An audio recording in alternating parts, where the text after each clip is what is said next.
Então, bom dia, boa tarde, boa noite. Não sei o momento que você está revisitando esse encontro, mas no encontro de hoje, a gente está criando a primeira comunidade da Behind, a primeira comunidade de pré-vendedores, vendedores, profissionais de venda que querem se atualizar para 2025. Quando eu pergunto para empresários qual é a maior dificuldade que eles têm dentro da operação deles, eles me trazem o ponto que eu também notei no mercado que é uma grande dificuldade: conseguir localizar profissional de vendas qualificado. Isso não é só em vendas, mas se você perguntar para um mecânico qual é o desafio que ele tem no dia a dia para ele conseguir estar melhorando o resultado, ele vai te dizer: é difícil achar mecânico. Se você perguntar para, sei lá, pega um construtor, você perguntar para ele qual é a dificuldade, ele vai te dizer: encontrar construtores qualificados, encontrar pedreiros que sejam bons e que queiram trabalhar. Isso é comum, podem perceber que isso vai acontecer, porque, a gente não tem uma educação privilegiada no Brasil focada, seja em vendas ou na parte profissional. Faculdades são importantes, pessoal, não entendam errado, mas hoje a faculdade, ela te treina para você trabalhar para alguém, mas principalmente para você ser um técnico, algo técnico. Ela não treina habilidades que vão fazer com que você receba mais. Quais são essas habilidades? Comunicação, liderança, persuasão, gestão de conflitos, emocional, né? Então, inteligência emocional e gestão de pessoas. Esses 6 pontos que eu acabei de falar, se você tiver em vendas, se você tiver na administração, se você tiver, sei lá, eu sou veterinário, se você tiver esses 6 pontos aqui, você vai receber mais no mercado. Porque a faculdade, ela faz o quê? Ela treina hard skills, habilidades técnicas. Só que soft skills são habilidades práticas do dia a dia, são coisas que você precisa para trabalhar com outras pessoas, a faculdade não treina. Então, qual é a nossa resposta para essa dificuldade de localizar mão de obra? Criar um programa de aceleração para profissionais. Para que esses profissionais eles se capacitem e consigam entregar mais resultado. Renan, por que você está fazendo isso? Você quer ser um bom samaritano? Pessoal, a dor que dá Pedro, dá a mim também. Eu também sinto dificuldade na hora de localizar profissionais. Eu também contrato profissionais. Então, a minha intenção é criar uma comunidade, um grande banco de talentos, e se em algum momento a gente precisar buscar essas pessoas, a gente vai buscar primeiro aqui dentro. Vou dar um exemplo para vocês. Eu tenho 2 vagas que eu preciso preencher. Essas 2 vagas, provavelmente aqui, a turma ela vai crescendo aqui, né? Então, toda terça-feira a gente vai fazer aula. Então, vai ter mais gente entrando. A gente vai fazer 3 meses de intensivo aí, de conteúdo. E aí, depois desses 3 meses, ou no meio desses 3 meses, a gente já vai selecionando pessoas aí para estar concluindo aí a contratação. Fora isso, se vocês devem ter visto no LinkedIn, quando vocês forem procurar lá Inside Sales, vocês vão ver que tem mais de 600 vagas no LinkedIn, focando em pré-vendedor, vendedor, gerador de lead. Então tem muito mercado. Muito mercado.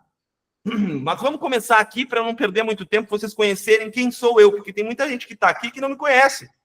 Tem gente que está aqui que me conhece. O cigano ali é o Vinícius, meu grande vendedor. Quando eu preciso de roupas, eu vou direto nele. É o cara que me atende, é o cara que melhor tem atendimento na Adidas aqui de Florianópolis. Se alguém precisar comprar roupa aí, vai lá na Adidas do Beira-Mar. É lá na Adidas do Beira-Mar ou você trocou de loja? É no Beira-Mar. Top. É isso aí. Então aí, eu tenho o Cigano que me conhece, a Deia que passou por um processo seletivo que a gente ainda está rodando, ainda não finalizou ainda o processo. Leonardo é colega da Lara. Lara, para quem não conhece, é minha irmã. Veio aí também, entrou no mercado das vendas agora, e ela tem uma coisa que está aqui, ó, que não é só aqui, né? Tem que desenvolver, não adianta você ter uma predisposição para se comunicar com pessoas e não treinar habilidade e não treinar técnica. Se você é um cara habilidoso, vamos colocar Cristiano Ronaldo, o cara é bom, já nasceu bom. Aí você pega o Messi, peraí, não, desculpa, é o contrário, pessoal. Eu não sou muito bom no futebol, tá? Mas se for pegar aí o Messi, já nasceu jogando bola. Aí você pega o Cristiano Ronaldo, o cara teve que treinar, o cara teve que fazer para ser o melhor. Pode ser que eu tenha invertido esses exemplos, como eu disse para vocês. Eu sou mais do Call of Duty do que do futebol. Então, vamos lá, vamos para cima. Avisos importantes, pessoal. Aviso para os navegantes. as aulas vão ficar gravadas nesse QR Code que está aparecendo aqui. Então, se vocês estiverem vendo pelo celular, já aponta a câmera e salva esse QR Code aí, porque vai ficar gravado lá. E todas as aulas que a gente for fazer vão ficar centralizadas nessa pasta do Drive. Vai ter uma pasta do Drive aberta para vocês, e vocês conseguem acessar. Dentro dessa pasta, eu também vou deixar uma biblioteca de livros, que eu considero os melhores livros para vocês lerem quando o assunto é vendas. Não só vendas, mas tem empreendedorismo, tem startup, tem mindset, esses papos de coach. Assim, eu vou fugir bem da linha de coach, porque eu acho que autodesenvolvimento vem muito de você para você mesmo. Se eu tiver que trazer alguma coisa para motivar vocês aqui, eu estou errado. Eu tenho que trazer habilidade técnica para que vocês consigam se desenvolver ainda mais. Então, as aulas vão ficar gravadas nesse Drive. Vão ser encontros semanais, toda terça-feira, 10 horas da manhã. Esses encontros eles vão ficar gravados. Então, Renan, eu não consegui participar de um encontro, como é que eu faço para acessar? Vai no QR Code que está aí, que você vai conseguir, tá? Antes da gente começar, eu quero me apresentar para vocês, pessoal, porque tem gente, como eu disse, não me conhece. E aí fica difícil, eu vou acreditar num cara que eu nem sei de onde é que veio. Então vamos lá, deixa eu me apresentar. Pessoal, meu nome é Renan, eu tenho 30 anos, eu sou CEO da Behind Growth e diretor do Outbound Pro, e eu sou especialista em vendas e inside sales. Eu trabalho há mais de 12 anos no mercado, e eu vou falar um pouquinho da minha trajetória, mas a minha trajetória ela foi marcada por transformação de desafios em crescimento. E eu já ajudei... Opa, tem mais gente entrando. E eu já ajudei mais de 500 empresas a faturar milhões, tá? Então, teve times que eu entrei que faturaram, vamos colocar, triplicaram o faturamento em 3 meses. Teve time que eu entrei que triplicou o faturamento em 1 ano. Eu vou falar um pouquinho disso. Então, antes de vender, antes de aprender de fato a vender, eu precisei batalhar, gente. Então, diferente de um cara que chega aqui querendo ensinar vocês a vender, eu galguei esse espaço. Eu fui atrás, eu busquei. Então, a primeira fotinha que aparece ali é eu no quartel. Eu era soldado, pouca boia. Vocês já ouviram falar de efetivo variável no Exército? Se tiver um ganso dentro do regimento, ele é mais antigo e ele manda mais do que um soldado de efetivo variável. Um soldado de efetivo variável obedece e você dá um sopro, ele se assusta. Ele tem um treco de coração. Porque é difícil ser soldado de efetivo variável, gente. Faz tudo. Faxina, cozinha, pinta, faz tudo. Do ladinho ali tem... Eu, antes de vender, né? Antes de aprender a vender, fui dosador, banhista, fui garçom, trabalhei participei de um documentário para o History Channel. Se vocês colocarem no YouTube, assim, ó, Guerra do Paraguai. Eu estou dando meme para vocês aí, para depois vocês usarem contra mim. Mas é bem interessante, porque eu participei desse documentário e eu apareço 4 vezes. Eu vim no 23º minuto, depois tem um monte de participação minha nesse documentário. E ali na parte esquerda eu tenho o primeiro emprego em vendas, porta a porta. Eu fui vendedor da Claro, TV por assinatura, e era TV por antena, internet num roteador que se colocava um chip de celular, porque não passava cabo, você tinha que colocar o chip. Era uma bosta, tá? Era uma bosta aquilo lá. Mas, enfim, se vocês notarem, eu tô com a mão no ouvido. O que vocês acham que eu estou fazendo no momento dessa foto? Aqui na primeira foto que aparece. A imagem não está tão boa, né? Mas eu estou com o telefone no ouvido. Estou ligando para cliente. Eu não parei de ligar para o meu cliente para tirar uma foto. Do lado ali tem outra foto, um vendedor meu. Do ladinho ali, que ficou bem borrado, né? Mas é eu com os clientes. No lado tem eu com o telefone ligando, começando o dia. E assim foi indo. Então, eu aprendi, antes de aprender a vender, eu aprendi, de fato, a lutar, a batalhar, sem privilégios. Para quem não me conhece, a Lara me conhece, a Lara sabe de onde é que eu vim. Família desestruturada, mãe solteira, família cada um para um canto, ninguém liga para ninguém. Uns parentes tinham condições, estrutura melhor, e eles não estavam nem aí para a gente. Resumindo, o papo é isso. Se eu fosse colocar na prática o que eu aprendi, talvez eu aceitasse o destino de não ter privilégio e não corresse atrás. Mas eu tinha fome de crescimento. Eu acho que esse é o principal fator que vai fazer qualquer um que está aqui dentro dessa sala se destacar no mercado. Fome de crescimento. Já que eu não tinha uma estrutura que pudesse me dar um apoio para que eu crescesse, eu precisava ter uma fome 10 vezes maior do que quem tem essa estrutura. Então é isso que a gente começa a treinar aqui. Eu treinei isso muito desde cedo. Então aqui eu tenho o início da minha jornada, antes de vendas e entrando em vendas. E aqui eu trago uma provocação para vocês, porque não existe sucesso para quem espera a oportunidade de aparecer de uma beijada na porta. Não existe esse negócio. Só se você acreditar em contos da Disney. Daí eu posso dizer que eu não vou ir contra, né? Porque que nem acreditar em Papai Noel. Eu não falo para minha filha que Papai Noel não existe. Mas na prática a gente sabe que um pouquinho depois de um certo tempo ela já vai entender que não existe. O sucesso pertence a quem cria a oportunidade. Então, se o teu cliente está lá e ele nem ouviu falar do teu nome, como é que ele vai chegar e vai falar, opa, Lara, deixa eu fechar um contrato contigo? Não, você precisa ir atrás desse cliente. Então, o sucesso, ele pertence a quem cria a oportunidade, não para quem fica esperando. E eu vou abordar isso ao longo dessa aula, tá, pessoal? A gente está vivendo um momento bem decisivo na nossa geração. Se a gente ficar comendo mosca, pessoal, o tempo passou e alguém já está com o nosso emprego. É assim que vai ser, tá? Então, falando um pouco de resultado, já fui vendedor de shopping. Então, eu vim para Floripa. Depois daquelas fotos ali, eu vim para Floripa lá em 2017. Entrei na Oi. Vendedor de loja própria, do shopping Beira-Mar. Era vizinho do Vinícius. O Vinícius, na época, eu acho que nem trabalhava na Adidas ainda. Mas aqui, dentro do Beira-Mar Shopping, dentro dessa loja, eu recebi um desafio. O pessoal falou para mim, olha, Renan, essa aqui é a pior loja de 15 lojas que tem em Santa Catarina, Rio Grande do Sul, Paraná. Na região sul é a pior loja. E, às vezes entram 6 clientes, às vezes entram 2, às vezes dá um movimento absurdo e entram 12. Imagina você ter uma loja de shopping que tem um custo de aluguel de 40 mil reais e entrar 12 clientes, 6 clientes por dia. Imagina o desafio. Comparando com todas as outras empresas que a gente enxerga aí no shopping, era uma das piores lojas para você trabalhar. Então, eu recebi esse desafio. Eu fiquei um ano.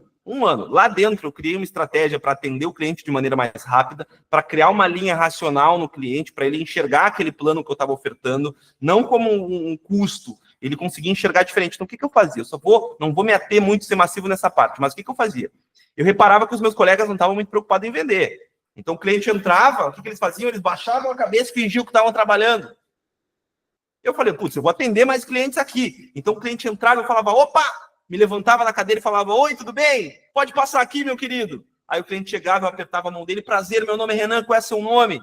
Aí ele falava, meu nome é Júnior. Bacana, Júnior, você aceita um café? Um cafezinho? Uma água? Eu aceito. Aí dava um cafezinho para o cliente. Qual é esse gatilho? Reciprocidade. Depois disso ele falava, quero imprimir uma fatura. Eu entendia que esse era o problema que ele tinha. Então, eu ia lá, me presta o documento aqui, pá, imprimir a fatura. Não ia já pegar a fatura e entregar para o cliente ir embora. Eu criava conexão, ia anotando, perguntando, e aí, você gasta o quê no celular? Você gasta o quê na internet de casa? Você gasta o quê? E conversando, você é daqui, você é da onde? Trabalha com o quê? Conversando, criando conexão. E depois eu chegava, mostrava o papel e falava aqui, ó. Bom, aqui você gasta R$ 4 por dia, e tem isso, isso e isso. No final do mês dá 400 e pouco. E aqui do lado você vai gastar 50 centavos a mais, você vai ter isso. Vai dar tanto no final. O que você faz com 50 centavos, Vinícius? Você compra um Trident. Não, nem mais um Trident compra, nem um Clórex você mais compra. Deve estar 75 centavos o Clórex hoje em dia com a inflação. Então você não faz nada, mas eu construía isso. E, olha, a gente cresceu absurdamente. Eu entregava a minha meta no dia 15, dobrava ela no dia 30. E aí, em um ano e pouquinho, eu fui promovido a supervisor. Nessa promoção, a gente conseguiu fazer com que a loja do Beira-Mar saísse de uma das últimas para a primeira. Tá vendo essa foto no meio aqui, esse print? Tá aí, Beira-Mar em primeiro, dentro de 15 lojas do Paraná, Santa Catarina e Rio Grande do Sul. E podem ver que tem contrato na minha mão. Não é um cara que chega aqui querendo ensinar uma coisa para vocês que nunca aplicou. Vendedor do campo de batalha, gente que nem vocês. Eu acho que isso muda o jogo, pessoal. Porque assim, eu poderia vir aqui e dar uma teoria gigantesca de um livro aqui para vocês, e ainda assim seria difícil de encaixar isso na realidade de vocês. O que eu passar aqui para vocês ao longo dessas aulas vão ser coisas práticas que eu apliquei na ponta, que eu aprendi, que deu resultado, que fez eu me destacar muito na profissão. Depois eu entrei na Captei. A Oi teve um layoff, vendeu a móvel e aí mandou todo mundo embora para a rua. Eu saí pensando, putz, tô ferrado. Eu ganhava, na época da Oi, eu ganhava uns 5 mil reais, 5, 6 mil reais. E aí eu olhei para mim e falei, putz, qual é a empresa no mercado que vai pagar isso daqui de cara, assim, um profissional que nem conhece? Eu tinha medo. E aí eu pensava que eu não ia sair da Oi. E aí a Oi vendeu a móvel, mandou todo mundo embora. E aí eu recebi uma semana depois, 2 semanas depois, uma ligação do Diego da Captei, e recebi um convite para entrar na Captei, nesse mercado de startup. Até então eu nunca tinha trabalhado, isso foi em 2021. Nunca tinha trabalhado com startup, nunca tinha trabalhado com inside sales, mas eu tinha trabalhado com vendas e eu sou um cara que é extremamente comprometido com o resultado. Então ele me falou, Renan, se você vender, você ganha 30%. E a tua meta é 10 mil. Você ganha salário, mais benefício, mais 30% da primeira mensalidade. Para quem não conhece o modelo de software as a service, é um modelo quase como o Netflix. Você paga uma mensalidade e o cliente permanece com o serviço ativo. Então, se eu vendesse 10 mil, o cliente ia seguir pagando 10 mil de mensalidade ao longo do tempo que ele permanecesse dentro da Captei.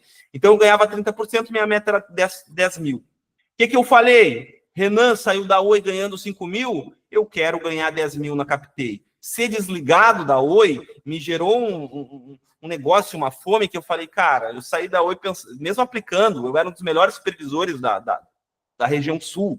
Eu acho que, assim, o supervisor mais comercial, a gente tinha contato com todos os supervisores, a maioria deles não eram tão comercial. Eu era assim, ó, de chegar do lado do meu vendedor e ajudar o cara a não perder uma venda. Uma venda, para mim, muda tudo. Então, eu dava valor. Diferente do cara que só cobra resultado, eu ia lá e jogava junto.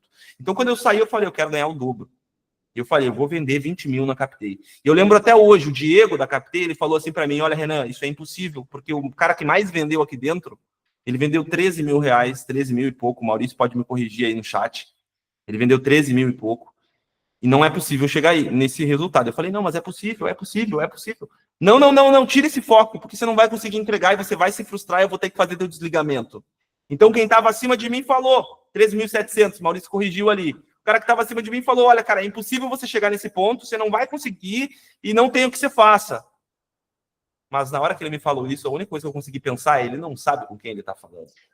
Porque para eu chegar nos 20 mil, eu já tinha calculado quantas reuniões eu precisava fazer, quanto tempo médio tinha que durar essas reuniões. Eu já sabia o processo que eu já aprendi, que eu já desenvolvi, que eu já aprimorei. Então, na hora que eu falei que eu ia entregar 20 mil, não era um delírio da minha cabeça, eu já tinha baseado essa decisão, essa meta em dados. E eu acho que esse é o segundo ponto que eu quero trazer para vocês. Vendedor, se você não entende dos dados, das suas taxas de conversão, passe a entender, porque tudo é cálculo matemático. Quanto mais no operacional, quanto mais na lida com o cliente você tiver, mais humano é esse processo. Quanto mais você conseguir se afastar desse processo e enxergar os dados, mais matemático passa a ser. E vendas não é uma ciência 100% humana, nem uma ciência 100% matemática, mas a intersecção dos dois. Você consegue basear o seu resultado em matemática.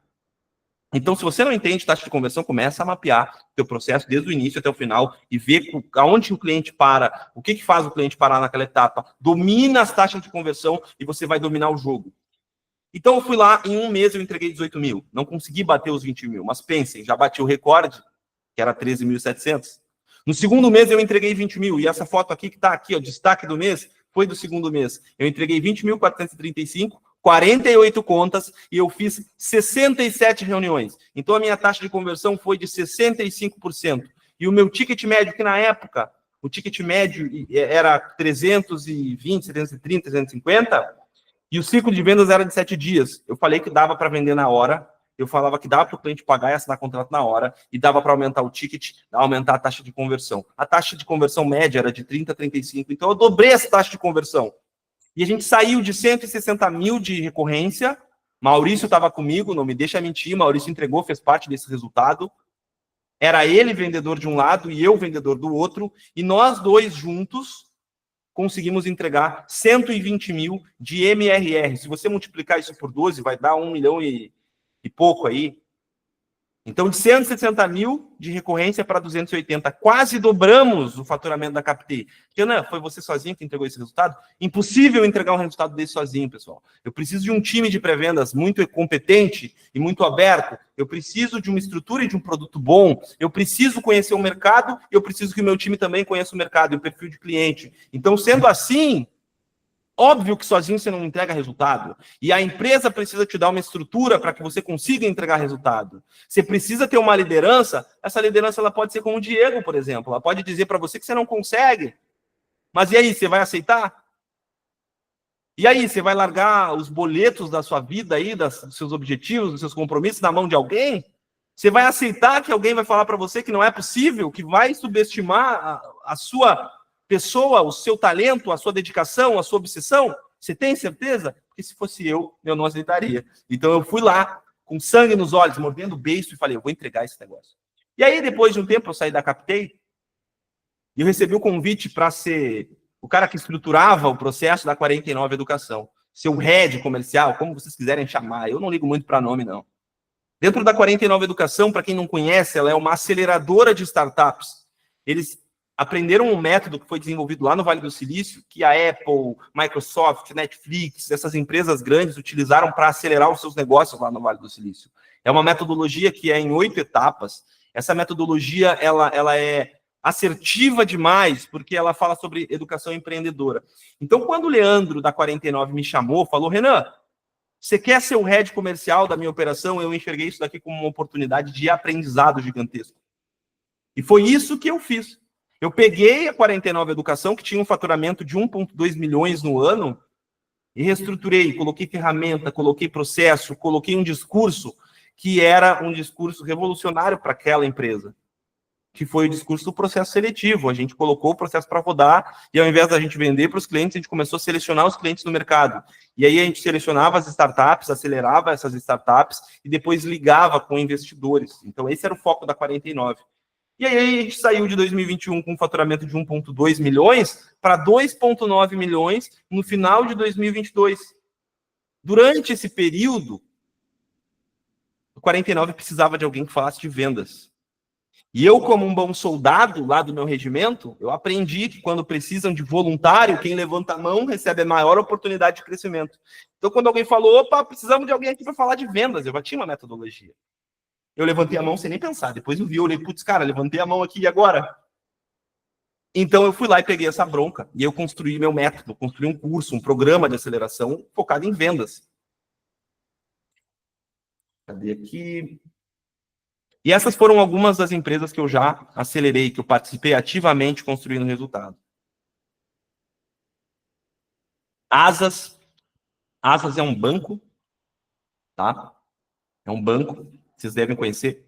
EAG é a empresa autogerenciável, essa empresa aqui, ela fatura 67 milhões ano, tem universidade corporativa, tem programa para founder, tem programa para empreendedor. Então, essa empresa aqui é fantástica. Se vocês não conhecem, depois eu sugiro vocês pesquisar no YouTube. EAG. Fantástico, fantástico. Super necessário para quem quer se desenvolver. Capteia, que eu mostrei, 49. Eu mostrei Baviplast, é um player da indústria aí de plástico, que é um líder na parte de embalagens para lavanderias. Bem Pago é uma plataforma de pagamento. Morgan Union é uma casa de câmbio. SolarFi é um CRM para quem vende painel solar. E CFC é um sistema para autoescola. Agronota. Bom, eu não vou perder mais tempo aqui falando das empresas que eu acelerei, mas todas essas empresas tiveram resultado. Foram mais de 500 empresas aí que a gente acelerou.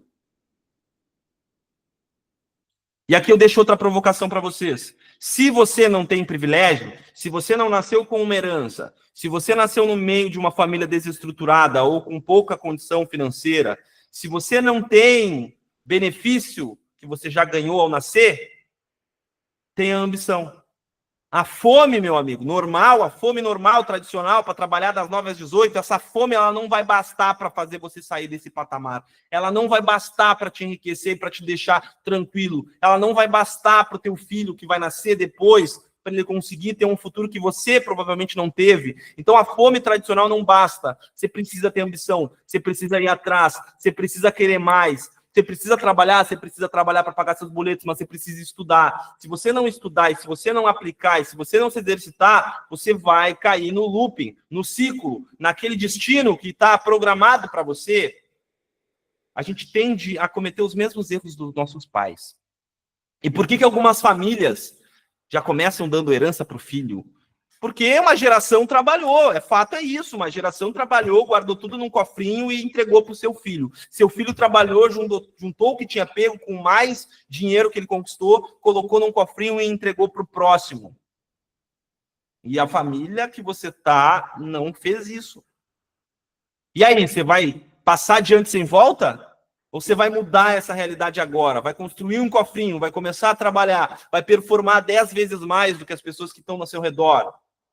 E vai entregar uma mudança de vida para os seus familiares, para os seus filhos. Então, se você não tem privilégios, tenha ambição. Se você não tem apoio, uma rede de apoio, vovó, pai, mãe, tio, tia, patrocinador, padrinho, tem ação, ninguém vai fazer por você. E aí? Agora que eu fiz essa introdução e que vocês me conhecem, podemos começar? Podemos começar na aula? Eu quero energia, pessoal. Eu quero energia de vocês. Então, quem não abriu a câmera e não estava no início, abre a câmera. Eu quero ver vocês. Quero ver vocês porque aqui eu quero concentrar pessoas que vão até o final do curso. 70% das pessoas entram num curso e terminam antes da metade. Compram um material na internet, lá que vem um anúncio, e não terminam. Eu sei que vai ser o caso aqui também. Vai ter gente que está aqui hoje que não vai estar no segundo encontro, ou no terceiro, ou no quarto, ou no quinto, não vai estar. E eu preciso que quem esteja aqui comprometido com o seu sucesso, com uma fome acima da média, abra a sua câmera para eu ver vocês. Eu quero ver, porque, como eu disse para vocês aqui, tem gente que já está trabalhando em empresas que estão crescendo, e top, mas tem gente que a gente vai acabar contratando. Então, é mais um negocinho aí para vocês mostrarem para mim a que vieram. Então, vamos lá, sem perder mais tempo aqui, de 1771 até 2022, a humanidade passou por 7 revoluções industriais tecnológicas. 7 revoluções industriais tecnológicas. A primeira pergunta que eu faço para vocês, não precisa responder, só coloca essa resposta na mente de vocês, qual foi a última vez que vocês estudaram Revolução Industrial? Provavelmente a resposta que veio na cabeça de vocês foi de colégio, de ensino médio, de fundamental. Talvez na faculdade, se você fizer história. Talvez na faculdade, dependendo da engenharia que você faça, pode ser que você tenha contato com a teoria ali, a matéria Revolução Industrial. Por que eu trago esse ponto à tona? Porque a gente foi acostumado na escola a aprender o que era uma Revolução Industrial para passar na prova. Estou errado? Balança a cabeça para mim se alguém discorda dessa visão que eu tive na escola. Aprender Revolução Industrial, para mim, na escola, é para passar numa prova. E o que eu quero trazer aqui para vocês, pessoal, é aprender Revolução Industrial como uma forma de vocês identificarem oportunidades. Porque é para isso que a gente está aqui. Para conseguir usar oportunidades a nosso favor. Não é para passar numa prova. O que vale mais a pena? Você passar numa prova ou você aprender a sobreviver, a usar a oportunidade para crescer, a localizar essas oportunidades e saber para qual lado caminhar? Então é isso que a gente vai falar nessa aula, para a gente conseguir deixar o nosso sinal de alerta bem ligado. E vamos lá, direto ao ponto. Aqui nessa linha do tempo vocês têm todas as revoluções industriais que aconteceram desde 1771, Revolução Industrial Tecnológica. De entrar uma tecnologia e mudar tudo. Isso que é uma revolução industrial, tá? Só para conceito, definição para vocês, uma revolução industrial é quando surge alguma tecnologia, alguma coisa que não tinha antes, que muda totalmente a estrutura da sociedade e a forma de fechar negócio de maneira brusca. Isso é uma revolução. E contextualizando para vocês, a primeira revolução industrial que a gente vê aqui, a gente vai ver quadro por quadro, tela por tela, e vocês vão conseguir, de fato, visualizar isso daqui e entender. Mas vamos lá, vamos voltar lá em 1700. Lá na Inglaterra, o poder era centralizado no rei. O que isso significa? Ele tinha muito poder de influência sobre a economia da Inglaterra.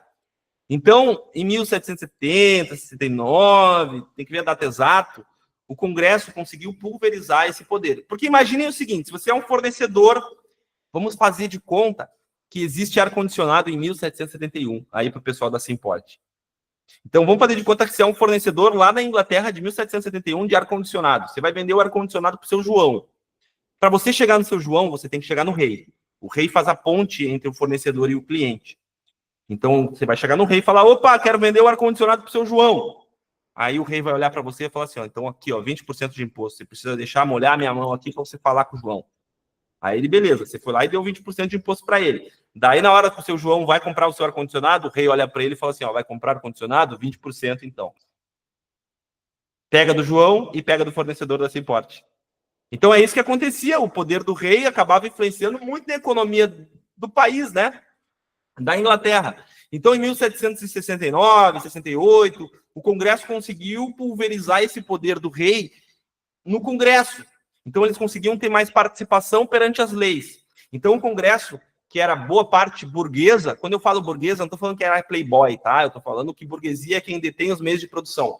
tá? Então, os caras que são os empresários, os caras que detêm, é que nem você ser dono de uma fábrica.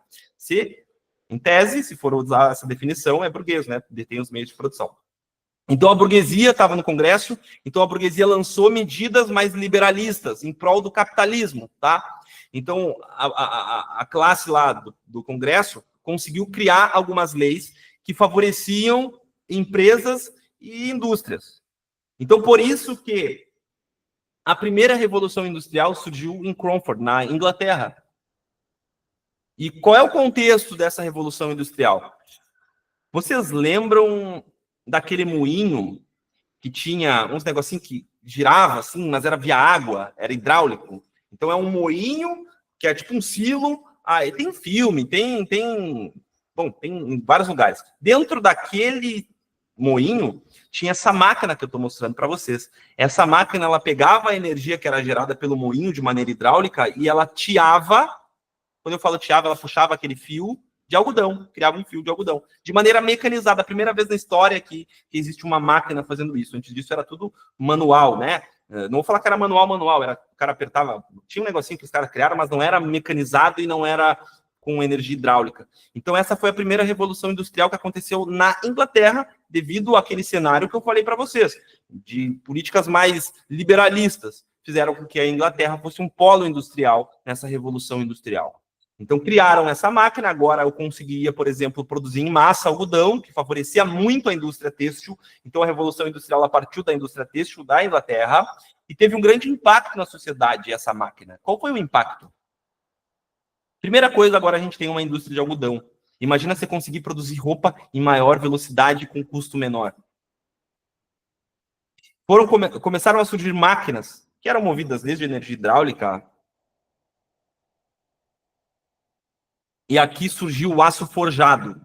Precisava de máquina, precisava forjar aço para poder criar as máquinas, então surgiu um mercado dentro desse mercado que foi criado aí do moinho.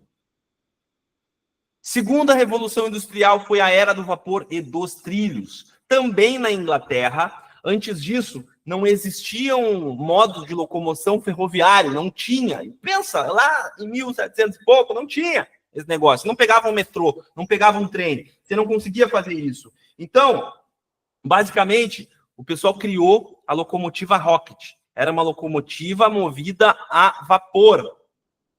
E ligaram Liverpool a Manchester e fizeram o lançamento. É que nem quase o foguete lá do Elon Musk. Os caras vão fazer, putz, vai. Todo mundo olha e fala, putz, olha que puta marco.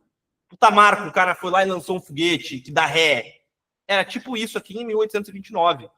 Olha, será que vai andar a locomotiva? Todo mundo olhando assim, será que vai andar essa locomotiva? E eles conseguiram fechar esse percurso de Liverpool a Manchester. E aí a indústria olhou para aquilo e falou, opa, agora é possível percorrer grandes distâncias de maneira tranquila, sem gerar nenhum risco. Isso começou a movimentar a indústria de maneira absurda.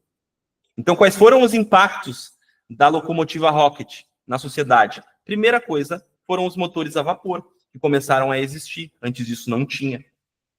Depois disso, energia a vapor. Então, eu consigo gerar energia com o vapor. Pessoal, me digam no chat, olhando o motor a vapor, que funciona com caldeira, não sei se vocês já viram uma caldeira na vida, mas uma caldeira... Bom, não vou dar mais spoiler, porque eu vou fazer uma pergunta para vocês. Energia a vapor. Qual o mercado que surge a partir do momento que surge a energia a vapor? As caldeiras. Qual é o mercado que vocês imaginam? Coloquem no chat aqui para mim.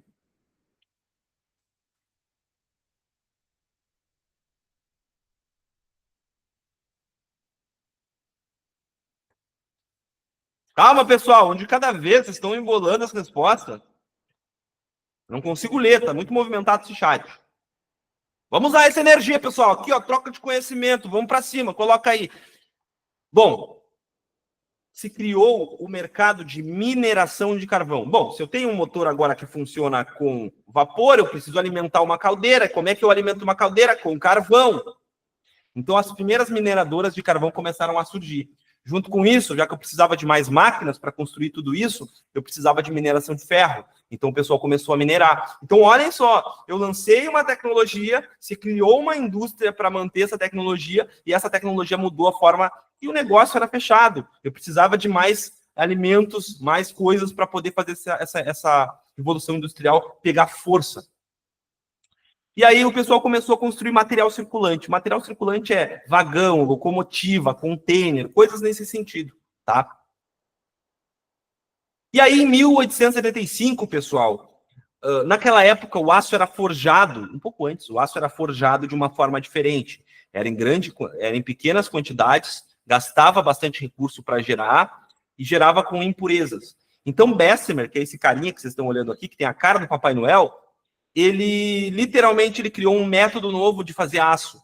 Ele colocava o ferro num compartimento que tinha um formato de pera e vinham sopradores, eu não sei ao certo qual era o instrumento que ele usava para soprar, mas a partir do vento ele oxidava aquele material e ele conseguia gerar um aço de melhor qualidade, em maior quantidade, num custo menor. Então ele conseguia produzir em massa com esse método.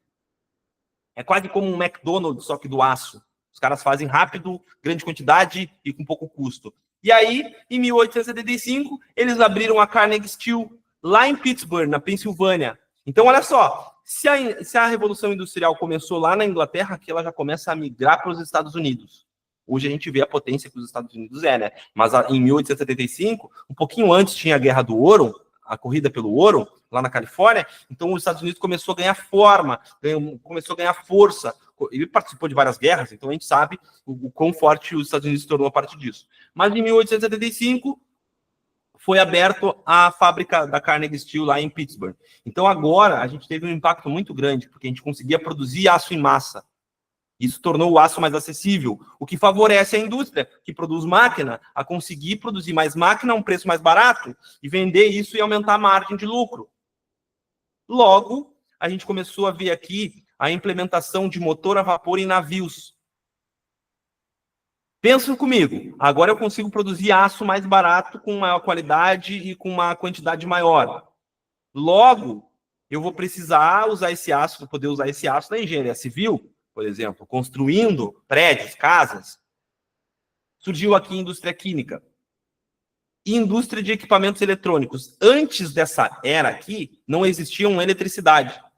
Não tinha eletricidade. Imagina, você é um vendedor, você não tem eletricidade, o que você vai fazer? Você vai pegar um trem, você vai ir até o seu cliente, você vai levar as miniaturas das máquinas que você vende, e é isso, vendas B2B nessa época era assim. No máximo, você manda uma carta. Imagina se hoje mandar o WhatsApp para o cliente responder já é difícil. Imagina mandar uma carta para o cliente. Dependendo, podia até mandar um corvo. Um corvo, isso daí é da Game of Thrones, né? Um corvo não, era um pombo, né? É que eu assisto Game of Thrones e eu gosto, pessoal. Não sei vocês, mas eu gosto. Então, aqui a gente começa a enxergar uma indústria sendo criada de equipamentos eletrônicos. Ó, já foram desenvolver iPhone? Não, né? Era 1875, pelo amor de Deus. Os caras não iam desenvolver iPhone aqui, mas eles iam desenvolver transformadores, capacitores, tudo que é necessário para que a gente consiga enxergar eletricidade. E então aqui o pessoal começou a produzir cabos e cobre. A partir de então, essa era aqui foi conhecida como a Era do Ferro e da Eletricidade.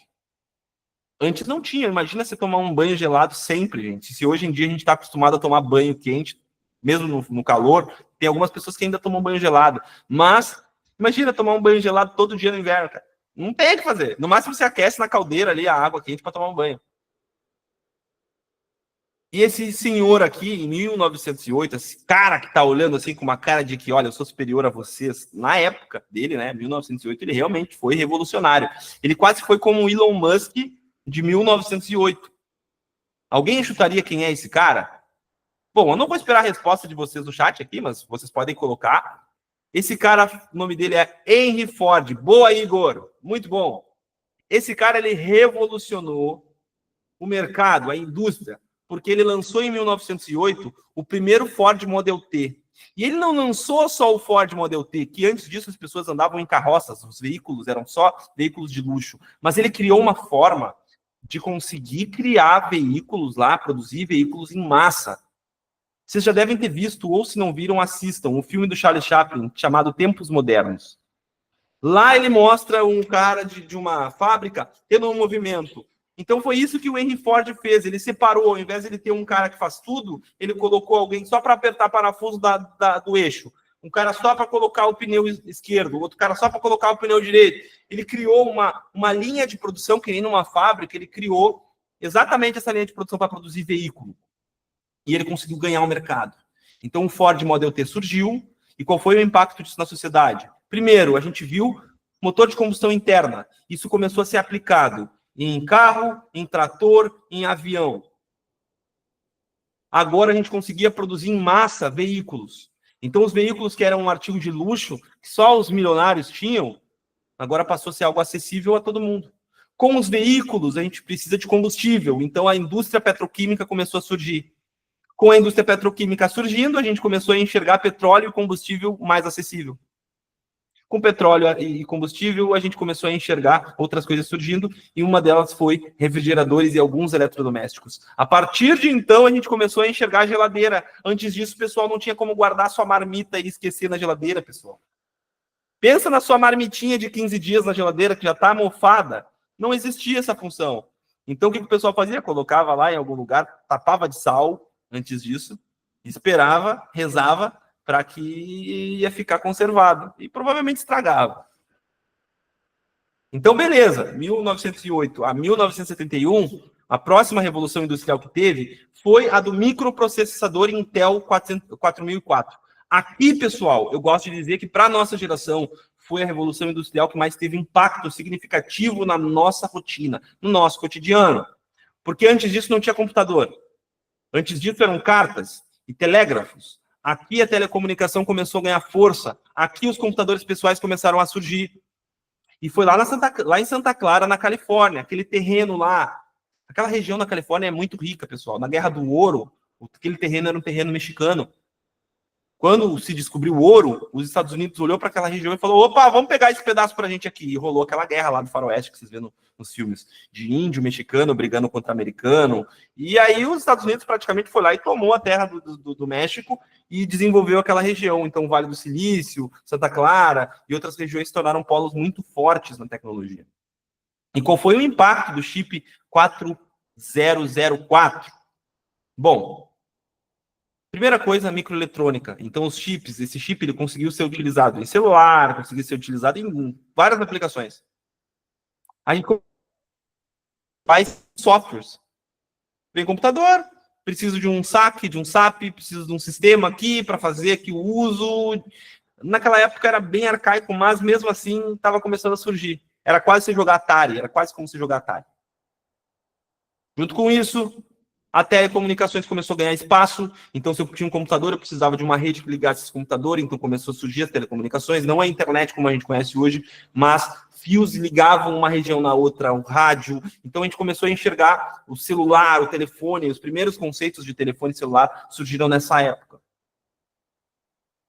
E aí, a gente surgiu a biotecnologia também, e outros materiais. Então, tudo que é material que vai ser usado no computador, que vai ser usado no celular, que vai ser usado nesses circuitos, vão ser criados nessa era aqui de 1971. Então, a partir disso, começou a surgir. Então, eu preciso, para criar um circuito, uma placa, eu preciso de um plástico em polímero, eu preciso de transistor, capacitor, eu preciso de um monte de coisa. Então, aqui a gente começa a ver isso. Isso vai ser utilizado em toda a área da indústria, seja no hospital, aquelas máquinas que medem o pulso e tudo mais, ou seja mesmo aí, até mesmo no setor de vendas, porque a partir de então foi criado os primeiros conceitos aí de inside sales.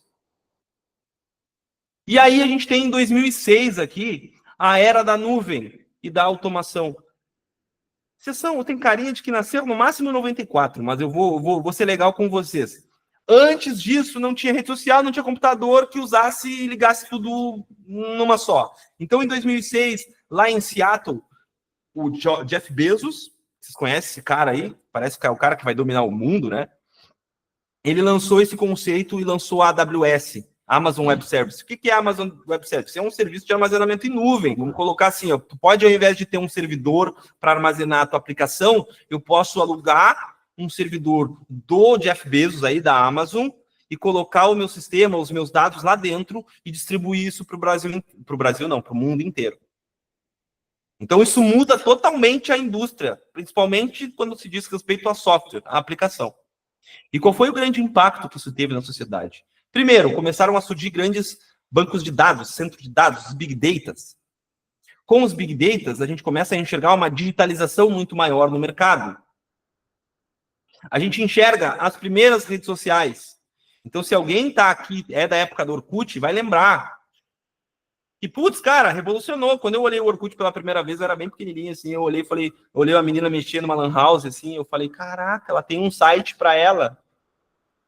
Não era um site, era uma rede social, era o Orkut, né? Então, eu achava que era um site de tão disruptivo que era para mim na minha cabeça. Então, as redes sociais começaram a surgir agora. E aqui a gente começou a ver os primeiros conceitos de economia digital. Junto com isso, algumas big techs começaram a surgir, como Microsoft, Apple e as grandes, né? Google, começaram a surgir a partir de então.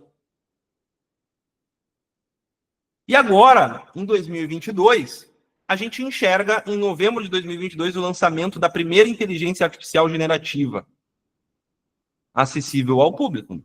Antes disso, teve uma trend, esqueci o nome da empresa, que você entrava lá, colocava algumas fotos tuas e ela gerava algumas fotos de inteligência artificial. Eu acho que essa foi o primeiro boom assim, de inteligência artificial. Lessa, lembrei. Lessa era o nome. Você entrava lá, gerava um monte de fotos e aí mostrava você como herói. Aí veio o ChatGPT em 2022, em novembro. Aqui a gente enxerga um baque. E aí eu trago para vocês a reflexão. Vocês estão utilizando o ChatGPT todos os dias aí? Estão aprendendo a mexer? Porque eu sinto informar para vocês que se vocês não tiverem, vocês vão ser substituídos, principalmente se vocês só ficarem mandando mensagem no WhatsApp para o cliente em texto. Porque agora a gente enxerga um impacto gigantesco na sociedade, porque tarefas intelectuais complexas começam a ser automatizáveis. Eu posso automatizar isso. Então, uma mensagem para o meu cliente eu já posso automatizar. Um e-mail eu já consigo automatizar. Uma análise de um banco de dados eu já consigo automatizar.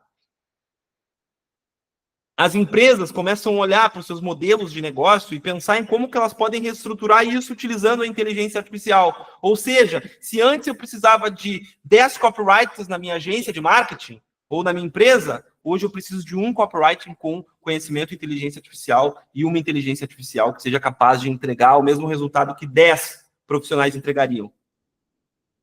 A gente enxerga agora os agentes autônomos. Então, agora a gente está vendo robô que te busca e te leva, robô que te leva, quer dizer, carro que te busca e te leva, robô que vai lá, pega a tua louça, lava a louça e devolve.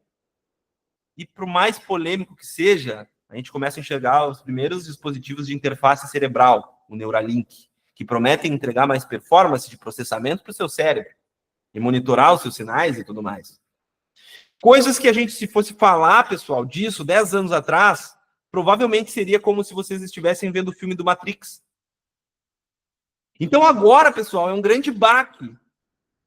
E o que a gente consegue notar disso? Vamos lá, vamos olhar desde a primeira até a última. A primeira revolução industrial era em 1771. Como é que era uma rotina de um vendedor nessa época? Vamos pegar aqui. Bom, deixa eu ver, meu Deus. Calma aí que eu acho que eu... Aqui, ó. Vamos lá. Naquela época, o vendedor era ambulante. Ele viajava de cidade em cidade a cavalo. As negociações em 1771 eram demoradas e a comunicação era feita exclusivamente por cartas. Bom, para que você conseguisse fechar o teu serviço, o teu produto, o teu negócio que você ia fechar, você precisava obrigatoriamente demonstrar ao vivo como era o seu produto, como é que funcionava o seu serviço, como é que era. Então, eu vou dar um exemplo para vocês. Lá na Inglaterra, para um vendedor de máquina têxtil vender uma máquina para um empreendedor, ele precisava viajar de Londres a Manchester a cavalo, ele carregava miniatura em madeira, miniatura em outros materiais, mas principalmente em madeira, mostrando os tiares daquela máquina, aquele moinho, para conseguir convencer. Ele apresentava o fabricante e deixava uma carta com um orçamento. E eles esperavam semanas para que o cara que está ali entregasse uma resposta via carta. Na segunda revolução industrial, na era do vapor e dos trilhos, como era a rotina de um vendedor? Aqui, o vendedor começou a utilizar o trem para cobrir uma distância maior. Como começou a ser implementado siderúrgica, mineração e ali a parte ferroviária, começaram a surgir as primeiras feiras industriais. Então, o pessoal pegava um polo onde os trens passavam e criavam um evento lá para vocês conseguirem estar mostrando para os clientes potenciais ali a sua solução. Então, o vendedor de motores a vapor, ele viajava de trem até Liverpool e fazia a exposição do produto numa feira. Ele coletava os pedidos e mandava a cotação via telégrafo. E você reclama de mandar um WhatsApp em áudio para o cliente. Na terceira revolução industrial, na era do ferro e da eletricidade, aqui começam a surgir vendas de alto valor para a fábrica e para a grande indústria. E aqui a gente começa a enxergar o telefone. Então o pessoal fazia o uso do telefone. Ó. Um vendedor liga para a fábrica para oferecer motor elétrico e ele agenda a visita para os clientes que foram qualificados. Então aqui a gente começa a surgir, pessoal, na terceira revolução industrial, um conceito parecido com o Inside Sales. Vocês que ligam dentro da loja, não precisam fazer porta a porta, começa a surgir esse conceito aqui. O pessoal liga, se tiver interesse, eles marcam reunião. Se não, se tiver qualificado o interesse, eles marcam reunião. Se não, não. Bom, na quarta revolução industrial, o automóvel começou a ficar popular, né? Então, junto com isso, as empresas tiveram uma ideia. Genial, vamos começar a colocar, ao invés para a gente parar de gastar combustível e ir nessas grandes distâncias, vamos abrir filiais em pontos estratégicos do país, da região que a gente quer, e a gente vai parar de ficar cobrindo essas distâncias e a gente só vai atender ali dentro daquela região. Então, começaram a surgir filiais regionais, e aí reduziu viagens, gastos.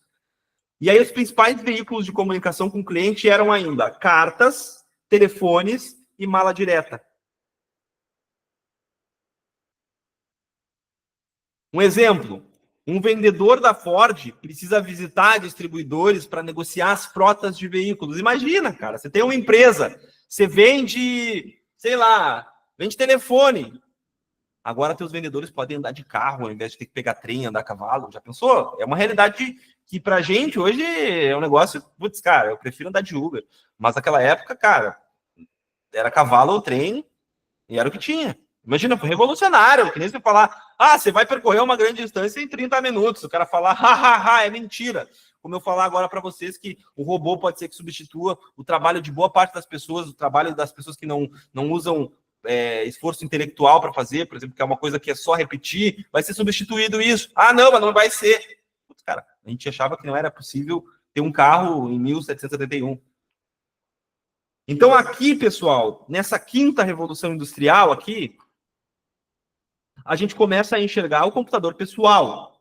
Logo, tem comunicação de forma mais fácil, softwares começam a surgir, os primeiros CRMs, software para automação começam a surgir, e aqui surge o conceito de inside sales. Então, tinha time de pré-vendas para qualificar os clientes. Aqui, já era possível utilizar e disparar e-mails. E aqui, o inside sales começa a se tornar relevante, em 1975, em diante. E aí, um exemplo para vocês é, um vendedor da IBM, ele usava o CRM dele para registrar os dados, e ele manda a proposta por e-mail e faz reunião presencial só para os clientes estratégicos. Bom, e aí entramos na sexta revolução industrial. Aqui, computação em nuvem fez com que o crescimento de startups fosse acelerado. Então, a gente está falando, basicamente, exatamente de 2006 em diante.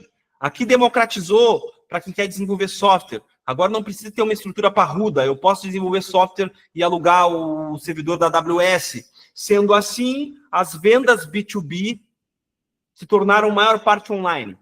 Então, você já consegue fazer online boa parte das negociações. Agora teve um crescimento absurdo de inside sales e pré-vendas. E qual é a rotina de um vendedor? LinkedIn, automação, chatbot. Aqui, inside sales domina aquela região. Então, um SDR se baseia muito em dados. Mas um SDR lá da Salesforce, não sei se vocês já ouviram falar dessa empresa, mas é um gigante aí, tem um CRM muito forte. Um SDR da Salesforce usa a automação para qualificar os clientes e marcar reunião por videoconferência. E aí a gente vem para a última revolução industrial, que é a que a gente está vivendo agora. Antes disso, pessoal, todos vocês eram apenas crianças. Vocês não participaram dessa revolução industrial ativamente. Vocês estavam se desenvolvendo. Então, mesmo que vocês quisessem fazer alguma diferença nessas revoluções 6 que passaram, vocês não fariam diferença. Vocês nasceram depois. Vocês nasceram lá em 1990 em diante. Então, agora em 2006, vocês eram crianças, não tinham como participar. Mas agora em 2022, vocês são adultos, donos do destino de vocês. E vocês vão ver a revolução industrial que a gente está vendo aqui mudar a forma como fecha o negócio. E como que fica essa forma? Bom, trago para vocês que a inteligência artificial já substitui boa parte das tarefas operacionais em vendas. Robôs já são capazes de fazer follow-ups. A IA já automatiza a maior parte da qualificação de leads. Então, exemplo, né?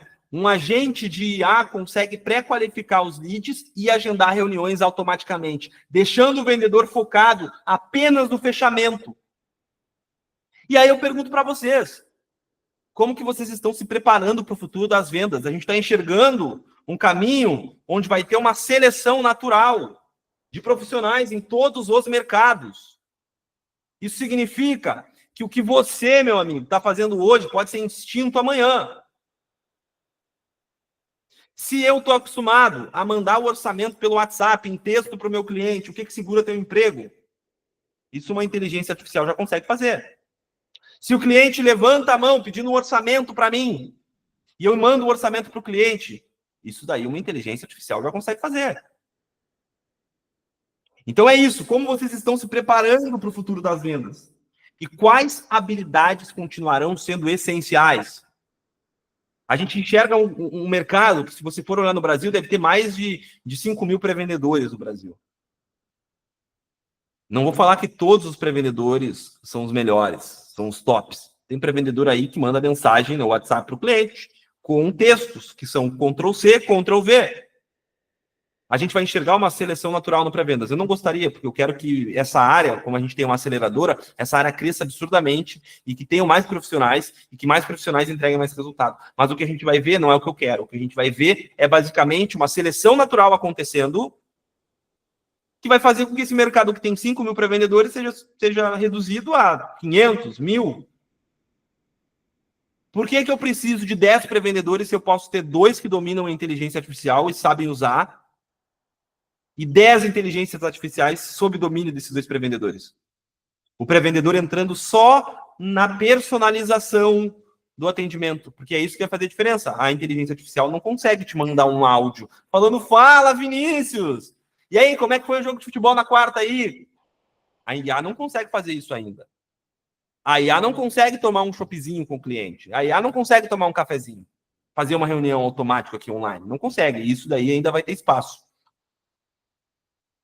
Então, o que eu quero dizer para vocês é que toda a revolução industrial teve um gatilho. Toda teve um gatilho que mudou completamente o jogo e a forma que fechava o negócio. A gente viu lá atrás, os vendedores tinham que percorrer grandes distâncias a cavalo. Agora a gente enxerga a inteligência artificial ajudando. Um CRM.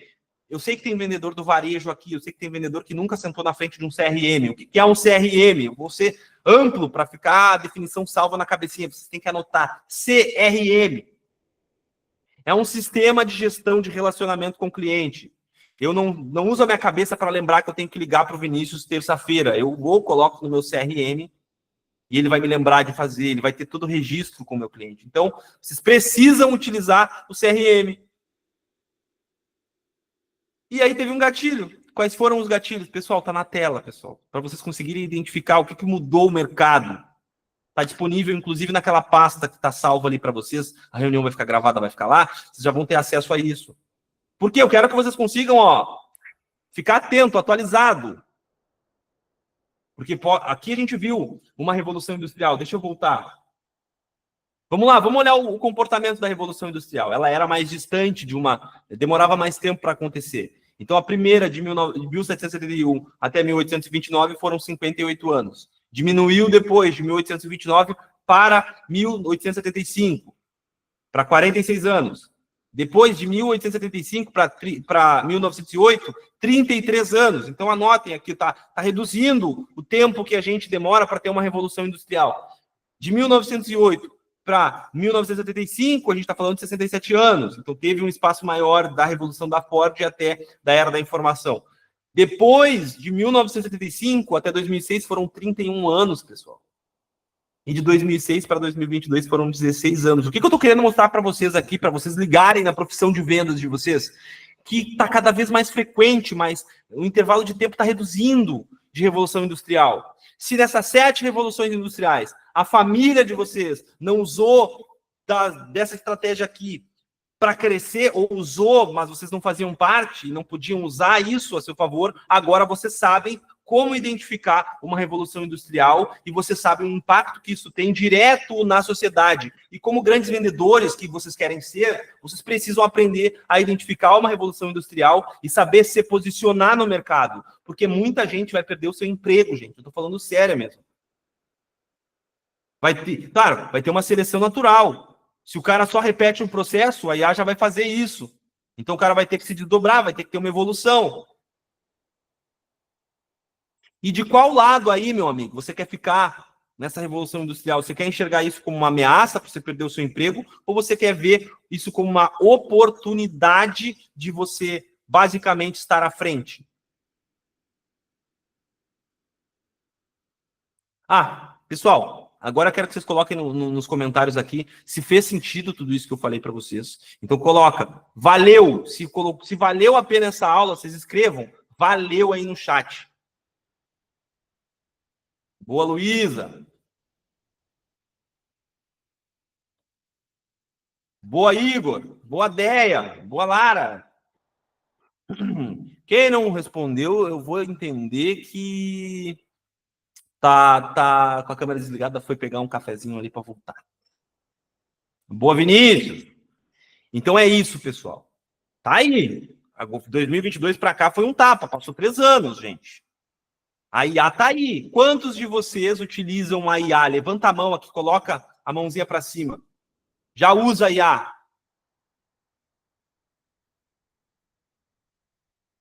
Boa. Boa, Luísa. Boa, Leonardo. Boa, Deia. Boa, Lara. Boa, Igor. É isso aí. Vocês precisam aprender a usar. Existem várias ferramentas. Várias ferramentas. Boa, Luísa. DeepSeek. Eu não usei DeepSeek ainda. Mas o pessoal tá falando muito dessa DeepSeek, né?